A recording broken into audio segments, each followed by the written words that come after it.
प्राचीन काल में हमारे संत मुनियों ने कुछ ऐसे उपाय खोजे थे जिसके सहारे वह लंबे समय तक बीमारियों से मुक्त होकर अपना जीवन जी सकते हैं। आज के वीडियो में हम उनमें से सबसे महत्वपूर्ण नियमों का जिक्र करेंगे जो बहुत आसान है और जिसे अपनाकर कोई भी व्यक्ति, पुरुष या महिला, बूढ़ा या बच्चा अपना सकता है और बीमारियों से मुक्त स्वस्थ जीवन जी सकता है। इस नियम को समझने के लिए सबसे पहले यह समझें कि प्राचीन काल में हमारे संत मुनि कभी भी सूर्यास्त के बाद भोजन नहीं करते थे। चरक संहिता में इसका कारण बताते हुए कहा गया है कि मानव शरीर में जठराग्नि होती है जो पाचन क्रिया को नियंत्रित करती है, जिसे कुछ लोग पाचक अग्नि के नाम से भी जानते हैं। और यह जठराग्नि यानी पाचक अग्नि सूर्य के संपर्क में आने पर अच्छे से काम कर सकती है। और जब कोई व्यक्ति सूर्य डूबने के बाद भोजन करता है तो रात के समय उसकी पाचक अग्नि सक्रिय नहीं होती है, जिसके कारण धीरे धीरे पाचन क्रिया में बाधा उत्पन्न होने लगती है और इसके कारण समय के साथ शरीर में बीमारियां उत्पन्न होने लगती हैं। यहीं से सभी रोगों की जड़ का जन्म होता है। अगर इस जड़ को यहीं खत्म कर दिया जाए, मिटा दिया जाए, तो शरीर जीवन भर रोगों से मुक्त रह सकता है। अब समझने वाली बात यह है कि जब हमारी जठराग्नि यानी पाचन अग्नि ठीक से काम नहीं करती है तो हमारी प्राण शक्ति को काम करना पड़ता है और हमारी प्राण शक्ति एक समय में एक ही काम अच्छे तरीके से कर पाती है। जब हमारी महत्वपूर्ण ऊर्जा पाचन में शामिल होती है तो हम गहरी नींद नहीं ले पाते हैं और इसी कारण से कुछ लोग 8-8, 10-10 घंटे की नींद लेने के बाद भी सुबह थका हुआ महसूस करते हैं। इसका कारण यही है, प्राण शक्ति की ऊर्जा जो रात के समय हमारे शरीर को अंदर से ठीक करती है, उसकी मरम्मत करती है। फिर यही ऊर्जा रात के समय जब मनुष्य सोता है तो उसके शरीर के रोगों को ठीक करने में अपना समय व्यतीत करेगी और धीरे धीरे इससे आपका शरीर अपने आप ही अपने रोग ठीक कर लेगा। लेकिन इसके लिए आपको अपना रात का खाना सूरज डूबने से पहले करना होगा ताकि सूरज के संपर्क में रहने वाली आपकी पाचन अग्नि बेहतर तरीके से काम करे। यह आपके भोजन को जल्दी पचाने में मदद करेगा, जिससे आपकी जीवन शक्ति अन्य कार्य कर सकेगी। मान लीजिए कि आप शाम को 6 से 7 बजे के बीच खाना खाते हैं, इसके बाद आप 9 से 10 बजे के आसपास सो जाते हैं, तो इन 2 से 3 घंटों में आपका ज्यादातर खाना पच जाता है और बाकी का भोजन रात्रि के 1 बजे तक पूरी तरह से पच जाता है। और उसके बाद आपकी जीवन शक्ति आपके शरीर की मरम्मत करने लगती है, आपके शरीर की बीमारियों को ठीक करने में लग जाती है और यही वह समय होता है जब आपका शरीर खुद को डिटॉक्स करना शुरू कर देता है। इसी प्रक्रिया को अर्ध उपवास कहा जाता है, जिसकी पूरी अवधि 16 घंटे की होती है। लेकिन जो लोग दिन में 16 घंटे उपवास करने में सक्षम नहीं हैं, वो 12 घंटे से शुरुआत कर सकते हैं। यानी कि अगर आपने रात्रि को 7 बजे भोजन किया है तो आप अगले दिन सुबह 7 बजे ही भोजन करें, जिससे कि आपकी बॉडी को तकरीबन 6 घंटों का समय मिलता है खुद को रिपेयर करने का। इस अर्ध उपवास में हमारे शरीर में क्या प्रक्रिया घटित होती है, पहले इसको समझिए। जब हम अर्ध उपवास करते हैं तो हमारे शरीर को पूरी तरह से भोजन नहीं मिलता, इसीलिए शरीर अपनी जरूरतों को पूरा करने के लिए अपनी कोशिकाओं में जो बैक्टीरिया होते हैं उनको ही खाना शुरू कर देता है और इसी वजह से हमारी कोशिकाओं का अपने आप शुद्धिकरण होने लगता है। वैज्ञानिक भाषा में इसे ओंटोफेजी कहा जाता है, जिसका मतलब होता है बॉडी को सेल्यूलर लेवल पर डिटॉक्स करना। सिर्फ 21 दिन के लिए जो मनुष्य इस प्रक्रिया को अपना लेता है उसकी त्वचा में निखार आने लगता है, उसके बाल गिरने कम हो जाते हैं, सुबह अच्छी ताजगी होती है, रात को नींद गहरी आती है और मानसिक तनाव बिल्कुल मिट जाता है। कुछ लोगों को लगता है कि अर्ध उपवास करने से उनका शरीर कमजोर हो जाएगा, लेकिन अर्ध उपवास करने से शरीर का फैट कम होता है, मसल्स लॉस नहीं होता और मसल्स लॉस नहीं होता, इसीलिए शरीर की क्षमता अपने आप बनी रहती है। अब तक आप ये समझ चुके हैं कि आपकी प्राण शक्ति आपकी बीमारियों को दूर करने के लिए किस प्रकार कार्य करती है, किस समय आपको भोजन करना चाहिए ताकि आपकी प्राण शक्ति पूरी ऊर्जा के साथ काम कर सके। ये हम समझ चुके हैं, लेकिन इसके बाद जो समझने वाली बात है वो ये है कि आज के समय में काम करते करते आदमी अपनी दैनिक दिनचर्या बिल्कुल छोड़ देता है। वो किस प्रकार सही समय पर भोजन करे। अगर वो रात के समय काम करता है तो वो किस प्रकार भूखा रहे, क्योंकि उसे तो आदत हो चुकी है रात के समय देर से खाना खाने की। और कुछ लोगों के साथ समस्या ऐसी है कि वो भूखे नहीं रह सकते, थोड़ी थोड़ी देर में उन्हें भूख लगती रहती है।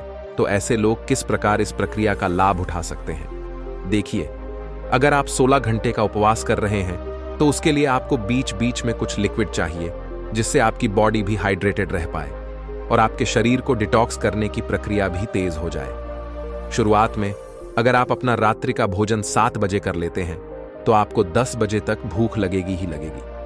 उस समय जब आपको भूख लगे तो उस समय आप नारियल पानी पी सकते हैं। इससे शरीर में बहुत सारे लाभकारी फायदे भी होंगे और आपके डिटॉक्स की प्रक्रिया तेज हो जाएगी। इसके अलावा आपको कॉफी भी पी सकते हैं, और जिन लोगों का वजन ज्यादा बढ़ा हुआ है, जो अपने वजन को कम करना चाहते हैं, ऐसे लोग थोड़े गर्म पानी में एक नींबू निचोड़कर उसको पी सकते हैं। इससे उन्हें अद्भुत लाभ होंगे। कुछ ही दिनों में वो पाएंगे कि उनके शरीर का वजन कितनी तेजी के साथ घट गया है। लेकिन जिन लोगों को ठंड जल्दी लगती है, जुकाम जल्दी होता है, खांसी हो जाती है, बुखार हो जाता है, तो ऐसे लोग रात में पानी में नींबू निचोड़कर कभी ना पिएं। रात को त्रिफला चूर्ण भी लिया जा सकता है, जो कि बहुत लाभकारी होता है। वो आपके शरीर को डिटॉक्स करने में उसकी बहुत सहायता करता है। सुबह आपका पेट अच्छे से खाली होगा। अगर रात को आप त्रिफला चूर्ण लेकर सोते हैं तो जिन लोगों को डायबिटीज या फिर शुगर की प्रॉब्लम रहती है, से लोग अर्ध उपवास पूरा करने के बाद जब अपना पहला भोजन करते हैं, यानी कि सुबह ब्रेकफास्ट जब वो करते हैं, तो हल्के गर्म पानी में एप्पल साइडर विनेगर, दालचीनी का पाउडर और ऊपर से एक नींबू निचोड़कर पी सकते हैं। इससे उन्हें डायबिटीज में बहुत राहत मिलेगी और कुछ ही समय में उनके रिजल्ट्स बिल्कुल चेंज हो जाएंगे। उनका शुगर लेवल डायबिटीज बिल्कुल मेंटेन होने लगेगा। जिन लोगों को हार्ट की प्रॉब्लम ज्यादा रहती है, ऐसे लोग सुबह ब्रेकफास्ट में घी या फिर कद्दू का जूस ले सकते हैं। ये उनकी त्वचा के लिए, उनकी बॉडी को डिटॉक्स करने के लिए और हार्ट के लिए सबसे ज्यादा बेनिफिशियल होता है। जिन लोगों का डाइजेशन ठीक नहीं होता है, ऐसे लोग पानी में अजवाइन और जीरा गर्म करके उस पानी को ठंडा करके पी सकते हैं। इससे उनकी पाचन क्रिया बहुत सुलभ हो जाएगी। और जिन लोगों को अर्ध उपवास करने में दिक्कत होती है, बार बार भूख लगती है, तो ऐसे लोग हल्के गर्म पानी में शहद मिलाकर पी सकते हैं। ये उनकी भूख को मिटा देगा और उनके शरीर को डिटॉक्स करने में बहुत मददगार ही साबित होगा। कुछ लोग जल्दी रिजल्ट पाने के लिए हफ्ते में 2-2 दिन उपवास करते हैं, लेकिन फिर 5 दिन पेट भर भर के भोजन करते हैं। इससे उनको जल्दी रिजल्ट्स तो मिल जाते हैं, लेकिन ज्यादा समय तक ऐसे रिजल्ट्स टिकाऊ नहीं होते। अर्ध उपवास यानी कि इंटरमिटेंट फास्टिंग धीरे धीरे रिजल्ट दिखाती है, लेकिन इसके जो रिजल्ट होते हैं वो परमानेंट होते हैं। इसमें ऐसा नहीं होता है कि जैसे ही आपने फास्टिंग करनी छोड़ी वैसे ही आपका फिर से वही हाल हो गया। इसमें एक बार आपके शरीर को जो फायदे हो गए वो बहुत समय तक मिटते नहीं हैं। देखिए, हर कोई अर्ध उपवास कर भी नहीं सकता है, क्योंकि जो स्पोर्ट्समैन होता है, जो खेलकूद में होते हैं, उनके शरीर को रेगुलर डाइट चाहिए होती है, क्योंकि उनके लिए हेल्थ से ज्यादा परफॉर्मेंस जरूरी होती है। इसी तरह बच्चों को भी अर्ध उपवास नहीं करना चाहिए। और जो लोग मधुमेह के पेशेंट हैं, जिनका शुगर लेवल गड़बड़ रहता है, ऐसे लोगों को अगर अर्ध उपवास करना है तो समय समय पर अपना sugar level, blood sugar level check करवाते रहिए। जो लोग अर्ध उपवास का सही तरीके से पालन करते हैं, उनके शरीर की 80% बीमारियां खुद ही ठीक हो जाती हैं। और जिन लोगों को कोई बीमारी नहीं होती, ऐसे लोग अर्ध उपवास करके अपनी बॉडी को डिटॉक्स कर सकते हैं, जिससे कि भविष्य में उनको कोई बीमारी नहीं होगी। यही हमारे संत मुनियों का जीवन भर स्वस्थ रहने के लिए अचूक मंत्र था, जिसका आयुर्वेद चरक संहिता हर जगह उल्लेख मिलता है।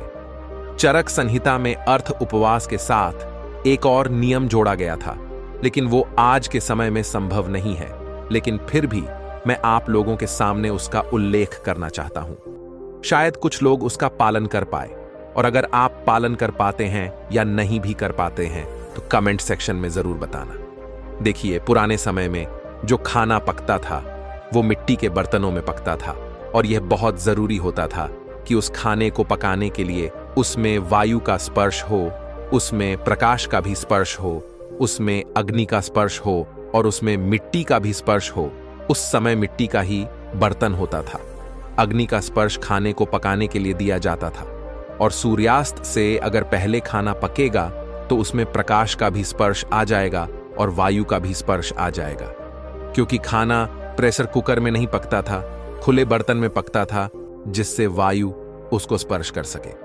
लेकिन आजकल की जीवन शैली में यह संभव नहीं है। इसीलिए कम से कम हम अर्ध उपवास करना तो सीखें। चाहे हम उस तरह का भोजन तैयार नहीं कर पा रहे, लेकिन अर्ध उपवास करके अपने शरीर को फायदा तो पहुंचा सकते हैं। तो दोस्तों, उम्मीद करता हूं आपको इस कहानी से एक अच्छी सीख मिली होगी। ये कहानी आपको कैसी लगी? हमें कमेंट बॉक्स में कमेंट करके जरूर बताएं और साथ ही इस कहानी को अपने दोस्तों के साथ जरूर शेयर करें, ताकि उन्हें भी इस कहानी से कुछ सीखने को मिल सके। धन्यवाद।